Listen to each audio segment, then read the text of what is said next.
Hi, everyone, and welcome to Final Obsession, the podcast. Today, we are at the iconic Grimey's Records in Nashville, Tennessee, with comedian Dusty Slay. Dusty just scoured the aisles of this amazing shop to pick out his top 5 vinyl on Final Obsession, the podcast. All right, guys, welcome to Vinyl Obsession. I'm your host, Eric Young. Me and comedian Dusty Slay, mostly Dusty, he did all the heavy lifting, walking the aisles here at Grimey's in Nashville, an amazing record store where you were given the almost impossible task of whittling it down to a top 5, and you did it. Yeah. Dusty Slay spent over a decade as a writer and pesticide salesman while moonlighting as a comedian. It was his 2018 showcase at the prestigious Just for Laughs Comedy Festival that caught everyone's attention, and now has a Comedy Central set, a Netflix special, and became the youngest comedian to ever perform at the Grand Ole Opry. It is hard to do, especially when you just look at, it's like, you know, there's so much music you can have in your brain, but then you see stuff and you're like, oh, I wasn't even thinking about this. Okay, so top 5. Give us the top 5. Well, we want to dive deep into this. Okay. Well, I got them right here. Final number 1. So I believe, I know what's in the top 5 because I have them right here. But I believe this is how I went. Steve Martin. This album is, if people haven't listened to it, it's out in the 70s. There's things on here. There's one time where he's tapping the mic and he's going, is this thing on? Is this thing on? It's like, if you're listening to that, you may think, oh, well, that's like a hack joke. But it, like, for all I know, he was the first one to do it. Right. That could have been the first time it was done. Yeah. And it's just such a good, like, there's so many subtleties in comedy, but also some over-the-top stuff where it's like just a mix of silliness and smart humor all in one thing. Steve Martin was, right? Yeah, it's so good, and I feel like I stole so many things from there. Nothing directly, but when I listen, I go, oh, I'm doing something like this in my act right now. Like I say, we're having a good time. I was listening the other day, and he's like, oh, we're having some fun, folks, or something like that. We're having some fun now, and I'm like, oh, dang, that's what I'm doing. Have I started yet? I have. Okay, then let's go. Seriously. What a cute girl. Well, you get to see a show. All I have are memories. And I'm into professional photography. I paid $900 for this. That too much? Take me back. How old do you think you were the first time you heard that? I was probably early 20s. I grew up listening to, the stuff I remember as a kid was Jeff Foxworthy. I had an Ellen DeGeneres album. I think her only stand-up album. I listened to the Chris Rock specials. Of course. So that was the comedy I knew.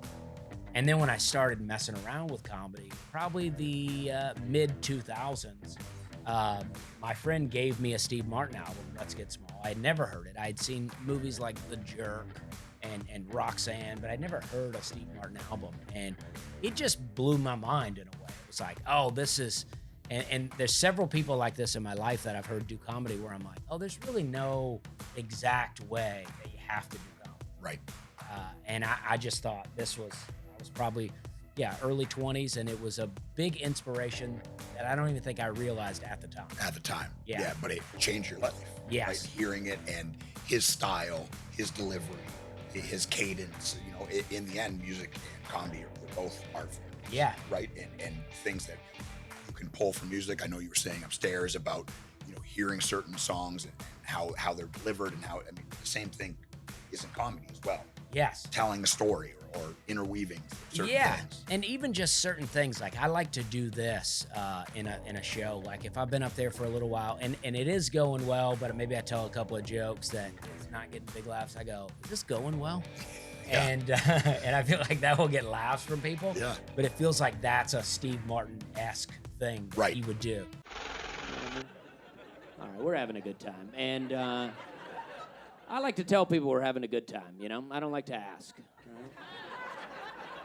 A lot of comics come out here and they go, are we having a good time? Not me, I can't risk it. You know what I mean? Okay, all right. A good guy to model yourself after. Obviously, massive success, huge comedian in that world, and an album that inspired you or changed maybe the direction of your comedy at that age? Yeah, I mean, I don't dress like this, but also... I don't know, the hat's cool. Yeah, the hat is cool. But also, I didn't see this. Right. I'm just hearing it. Yeah. Yeah. So, and I think sometimes that's the best way for comedy. Everybody, I'm doing specials, I'm putting out specials, everybody, but it's like hearing comedy sometimes is just the best way. That's in the purest form. Yes. Right? They're not judging you by how you look or the hat you're wearing or whatever it is. You're just hearing what you're saying. Just hearing the jokes in the purest form. Yes. Yeah, that's cool. That's cool. And that's, I mean, obviously on an LP, like you said, you're not seeing the images. You're only hearing what he's saying. Yeah. And it's obviously still powerful to this day. It made the top 5. Yeah, and just some music aspect. He plays banjo a lot in this album. And really good musician. Very good. Yeah. Simple Man is like the underrated Leonard Skinner song. I know people like it, but I said earlier, everybody yells Freebird at a concert. They should be yelling Simple Man.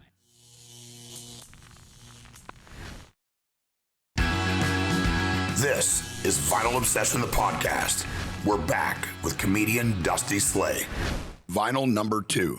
We'd say no particular order. That's no particular order. Okay. That's what I did. I'm going to go J.J. Cale.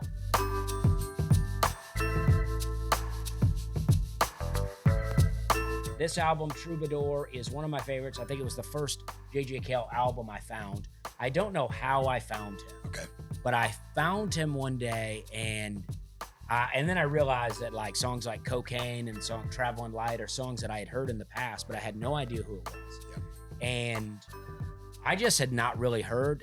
It's like I grew up a completely country fan. Country music was all I listened to. My mom liked Bon Jovi. That might have been the one thing we did. That's fair. Or Jim Croce. I don't know if you consider him country. But we called it Jim Croce. We had no idea how his name was actually pronounced. But I still don't know. It's a weird spelling, yes, right? I don't know either.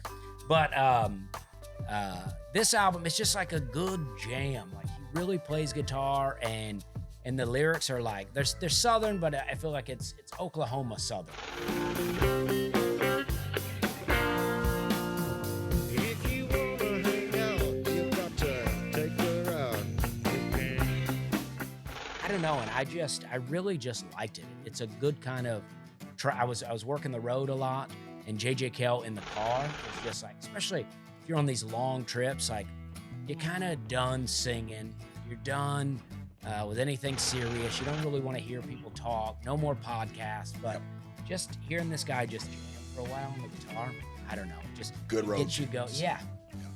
And as a person that's trapped in a car or trapped in a van or trapped in a bus, you're traveling ton like that as a stand-up comedian. That's part of the gig. Yes. That's the worst part of the gig. Yeah. Yeah, it is. The hours and hours of driving and having stuff like J.J. Cale. Like part of that is the nostalgia too, right? I'm sure you can remember, you hear J.J. Cale songs and you're kind of like transported back to a time in a car after a really good show, a bad show. Well, that's true. Oh, I've had I've had plenty of them. I don't have a lot of bad shows these days, thankfully. But I've had plenty of bad shows where you just leave the stage and you go, I know what I can do, so I don't feel bad about that, but that's not one to dwell on. J.J. Cale's there to comfort you. Yeah. Turn him up and just forget about it. Yeah, exactly. Yeah, and it's not on this, but he has a song called Mama Don't. And that song, it's just like he's just going through, and I haven't listened to it in a while, but he's like, Mama don't like no guitar playing in here.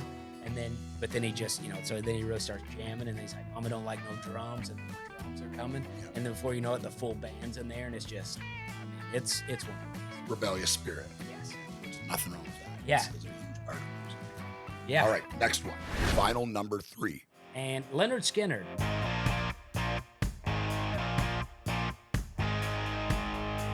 Yep. Pronounced Lynyrd Skynyrd. This album is like, I feel like when the average person thinks about Lynyrd Skynyrd, they think about Sweet Home Alabama, they think about Freebird, right? But Tuesday's Gone, such a good song. It's like the opening to the movie Happy Gilmore. And it had Give Me 3 Steps, I Ain't the One, Simple Man. I mean, Simple Man is like the underrated Lynyrd Skynyrd song. I know people like it, but I said earlier, everybody yells Freebird at a concert. They should be yelling Simple Man. I'm with you. I think we get the petition started. I Yeah. think Simple Man is superior. Let me hear ya. Let me hear a song. Kind of man. Oh, be something you love and understand. Yeah, I mean, Freebird is a jam, but I watched a documentary on them, and they were like, they started this jam in Freebird because it gave Ronnie Van Zant a chance to rest his voice. Right. So, not that it's not great. It is great. great. But even like Mississippi Kid, Poison Whiskey, Things Going On, I mean, this whole album is great. The first 6 albums by Lynyrd Skynyrd that's before Ronnie Van Zant died, all dynamite. Yep. Even ones that are like, there's one in there, I forget which one it is, but it's like the lowest rated one. I think it had a song about a gun on it. I don't know. Very popular song. But people don't seem to like that album as much. It's still good. Yeah. You inspired me. I don't have that in my collection. Definitely. Oh, yeah. I mean, it's a perfect Southern classic. Oh, yeah. I mean, and I Ain't the One is such a good, it's a good jam. It's a really good one to start it off. Give Me 3 Steps. So great. I mean, the guy's, basically dancing with another man's woman in a bar, and he's like, just give me a little head start here. Yeah. 3 extra steps. Yeah, he's like, I'm not saying I don't deserve it, but let me get a little head start here. You know what I mean? Maybe I'm faster than you. Yeah. Every song on this I love. There's not a song on this album that's not good, and I don't find that to be the case for any other Bob Dylan.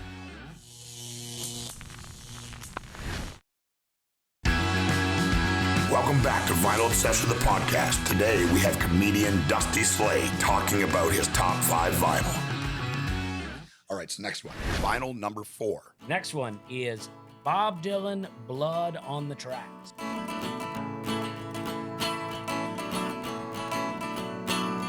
It is, I mean, every song on this I love. There's not a song on this album that's not good, and I don't find that to be the case for any other Bob Dylan album. Every Bob Dylan album, I'm like, there's the hot songs, and then there's like, there's Not so hot. Yeah, but every song on this is really good, especially Meet Me in the Morning. It's like, I was at a bar in Nashville. It's a small bar. I forget, it's closed now, but it was in East Nashville. Just heard a guy play Meet Me in the Morning, and I think he was surprised that I knew it. Yeah. And it's so good. Bob Dylan was. I joined the Army in 2000. In 2001, maybe. I got arrested. I never made it in, but I joined the Army, and I bought a Bob Dylan album right before I was supposed to be shipped off. And I thought, it's a real bummer. I'm never going to be able to smoke weed and listen to this album. Right. And then I got arrested for alcohol and weed. Got out of that. And then yeah. And so I wasn't able, because my court date came after my ship off date. Wow. So I wasn't, we could have worked some other things, but it would have made it worse for me. So I was like, well, let's just not do it. And then I smoked a lot of weed and listened to a lot of Bob Dylan. I mean, they do go hand in hand. Yeah, they really do. It is the thing. It's a rite of passage for anybody that listens to Bob Dylan. The guy's been around forever. Yes. Right? And forever. I mean, even if you're not a fan, you know a ton of his tunes.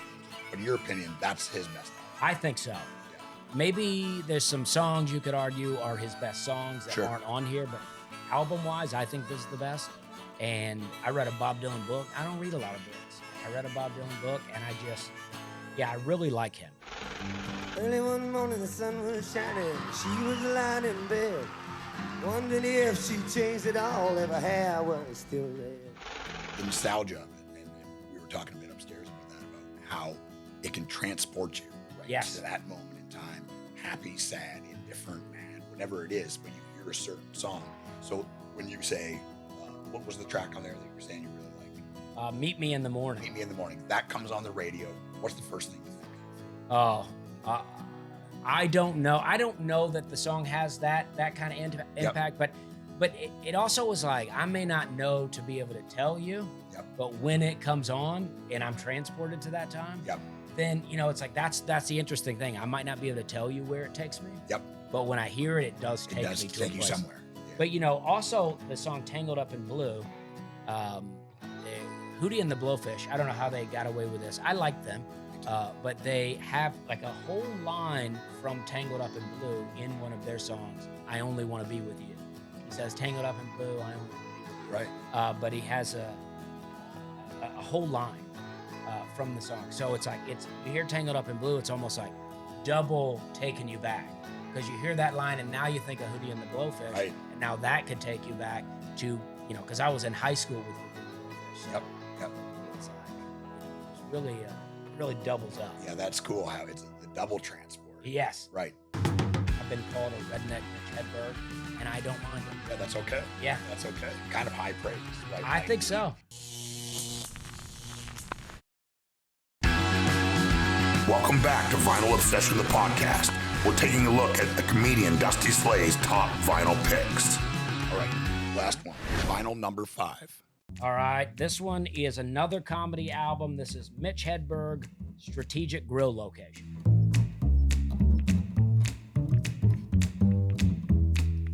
I think this is one of the best comedy albums ever. It's so funny. I was telling this story. There was a girl I liked, and I invited her over, and we were going to hang out. Who knows what would have happened? We seemed to both like each other. But we put this album on, and then we just start laughing. And then we end up listening to the whole album. We laughed the whole time. Once it was over, I said, let's go to my neighbor's house. And we took the CD over to my neighbor's house. We put it in there, and then we all laughed again. Wow. And it's like, this has got a lot of his classic jokes on it, but in the background, the guy's playing the bass the whole time. So also a music element in here. And I think between these two comedy albums, that's how my whole stand-up has been inspired. Yeah. I've been called a redneck Mitch Hedberg, and I don't mind it. Yeah, that's okay. Yeah. That's okay. Yeah. I mean, if kind of high praise, right? I think so. His delivery is so singular, right? I've never listened to the album, but I'm going to listen to it. But I know him, and it's just like one thing after another, just placed on top of each other, Yeah. just so matter-of-factly. But each time he opens his mouth, it's hilarious. Yeah, I mean, it's like, that's how, even if I tell a story now, I don't do as many one-liners as I used to do, but even if I tell a story, I'm like trying to get as many laughs as possible. I don't want it to be a long story with a laugh at the end. I want laughs all the way through. A lot of my joke stories, by the time you get to the end of the story, there really is no big laugh at the end. It's like, yeah, the story's kind of gone. But there have been laughs all along the way, so it's not so necessary. And now was that borrowed from Mitch Hedberg? Well, That's kind of his style he's too, all one-liners, right? Yeah, so I think, one after another. Yeah, and so really no story at all going on. But yeah. I think that, just hearing that is like, you just want jokes constantly. I want my whole show to be jokes. I got into an argument with a girlfriend inside of a tent. That's a bad place for an argument, because then I tried to walk out and slam the flat. How are you supposed to express your anger in this situation? Zipper it up really quick. There's another comic named Neil Hamburger, and he has an album where he is opening for Tenacious D, and it's called Hot February Night. And it is one of the, I always tell people it's important to have a visual. So I say, before you listen to this album, go watch one little short video just so you see what he looks like. But I went and saw him at a place called the Poorhouse in Charleston, South Carolina. And he was another one that, like, he really blew my mind. I was like, if he can do comedy this way, Right. there's no way you can't do comedy.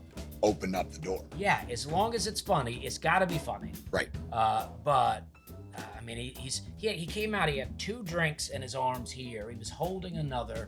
He has a comb over. It's a total fake character that he's doing. Yeah. So he does it really well. He's wearing an old suit, and he hawks a lot like he's trying to spit something up. It's gross, and you would think it would not be funny, but it's just like, as it builds. Oh, it gets funny over time. Yeah, and it's like it's almost like his setups are the punchline. Right. He does the setup, and you're laughing, and then the punchline is almost like, you're almost like, oh, what was that? Yeah. Like you start to, and then he does that for long enough, and then he will have a good punchline that you don't see coming. I don't know. It's great. Eruption. Yes. Right. Yeah. But on this But he also gets people to like, I don't know if they're doing it on purpose or if they really don't like him. But on this Hot February night, it seems like half the audience hates him. But it's so, I've been on planes with headphones in, just laughing out loud alone, and I love it. That's beautiful, man. Yeah. That's beautiful. All right, Dusty, on the way out, we'll give you time. This is, it's wide open. Tell people where they can find you, what you got coming up. Well, I got, I'm all over social media at Dusty Slay. Any of the social medias, that's where I'm at. And I try to post a little different content to everything, so mix it up a little bit. On YouTube, I got a lot of videos. I just put out like a full 50-minute video. It's some older stuff, but it's my classic jokes. So 50 minutes for free on there. I do a show monthly in Nashville at Zany's Comedy Club. I'm there every month, and I got lots of cool things coming up. Some I can't necessarily talk about, but if you follow me on any social media, you'll hear about it. This has been an absolute pleasure, man. Thank Cool you. getting to talk to you about your absolutely. top 5. Yeah, thank you. Cool to get to talk to you about music, about comedy. He's obsessed, I'm obsessed, and this is Vinyl Obsession.